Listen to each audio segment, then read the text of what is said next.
like people. We like war because we're good at it. And you know why we're good at it? Because we get a lot of practice. This country's only 200 years old, and already we've had 10 major wars. We average a major war every 20 years in this country, so we're good at it. And it's a good thing we are. We're not very good at anything else anymore. Huh? Can't build a decent car, can't make a TV set or a VCR worth the fuck. Got no steel industry left, can't educate our young people, can't get health care to our old people, but we can bomb the shit out of your country, all right? Especially if your country is full of brown people. That's our new job in the world, bombing brown people. Iraq, Panama, Grenada, Libya, you got some brown people in your country, tell them to watch the fuck out, or we'll goddamn bomb them. Well, when's the last white people you can remember that we bombed? Can you remember the last white? Can you remember any white people we've ever bombed? The Germans, those are the only ones, and that's only because they were trying to cut in on our action. They wanted to dominate the world. Bullshit, that's our fucking job! Now, you probably noticed I don't feel about that war the way we were told we were supposed to feel about that war, the way we were ordered and instructed by the United States government to feel about that war. My mind doesn't work that way. I got this real moron thing I do. It's called thinking. And I'm not a very good American because I like to form my own opinions. I don't just roll over when I'm told to. Sad to say, most Americans just roll over on command. Not me. I have certain rules I live by. My first rule, I don't believe anything the government tells me. Nothing. Zero. Nope. And I don't take very seriously the media or the press in this country, who in the case of the Persian Gulf War were nothing more than unpaid employees of the Department of Defense, and who most of the time function as kind of an unofficial public relations agency for the United States government.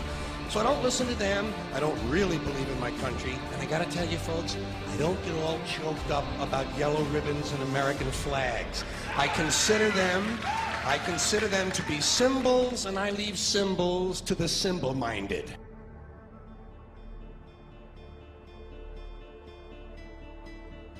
I'm talking about the fact that a war is rich old men protecting their property by sending middle class and lower class young men off to die. Forget these foolish elections. The owners of this country don't care about the poor in general. The owners of this country? What are we going? Is this Karl Marx talking to me? The owners of this country are the voters of this country. You're wrong about that, my friend. Aren't the owners of this country the voters in this country who elected George Bush? No, they're not. Listen, politics, these elections are a charade. It is a charade. Oh, okay. It is, they are meant to... Well, I'll tell you, listen, just listen for a minute. Learn a little something.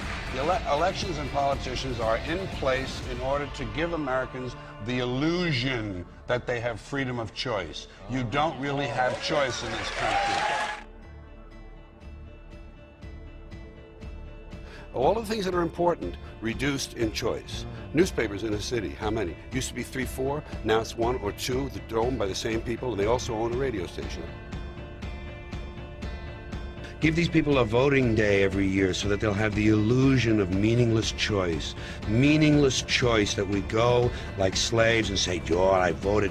The limits of debate in this country are established before the debate even begins, and everyone else is marginalized. They're made to seem either to be communists or some sort of disloyal person. A kook, there's a word, and now it's conspiracy. See, they've made that something that should not be even entertained for a minute. That powerful people might get together and have a plan.